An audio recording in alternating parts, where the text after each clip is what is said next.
Hi everyone. We're here this evening for a serious business. We're here in a general sense because first and foremost, we're American citizens and we are determined to acquire our citizenship to the fullness of its meaning. We're here also because our deep-seated belief that democracy transformed from thin paper to thin action is the greatest form of the government on earth. There comes a time that people get tired. We're here this evening to say to those who have mistreated us so long that we are tired. Tired of being segregated and humiliated.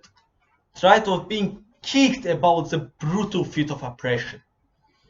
There comes a time, my friend, when people get tired of being plunked across the abysses of humiliation.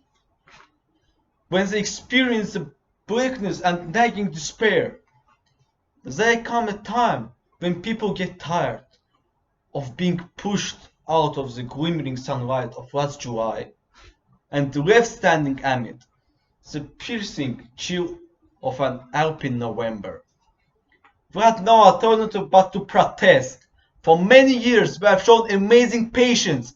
We have sometimes given our white brothers the feeling that we like the way we were being treated.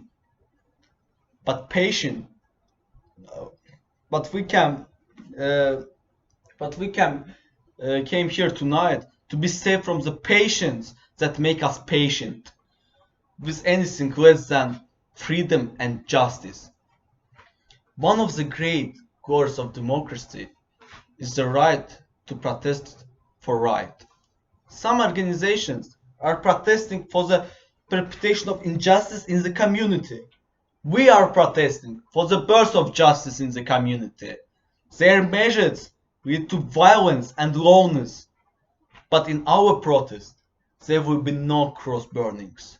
No white person will be taken from his home by a hooded Negro mob and brutally murdered.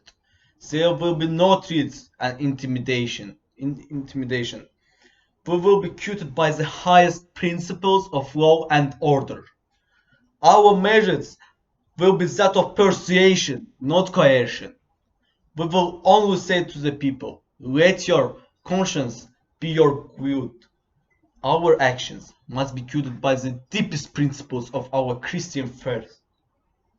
Love must be our regulating idea. Once again, we must hear the words of Jesus echoing across the centuries. Love your enemies, bless them that curse you, and pray for them that despitefully use you. If we fail to do this, if you fail to do this, our protest, we will end up as a meaningless drama on the stage of history. And its memory will be shrouded with the ugly garments of shame. In spite of mistreatment that we have comforted for, we must not become bitter and end up by hating our white brothers.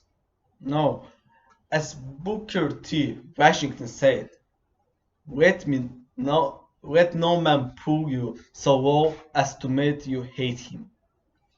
We are not wrong in what we are doing.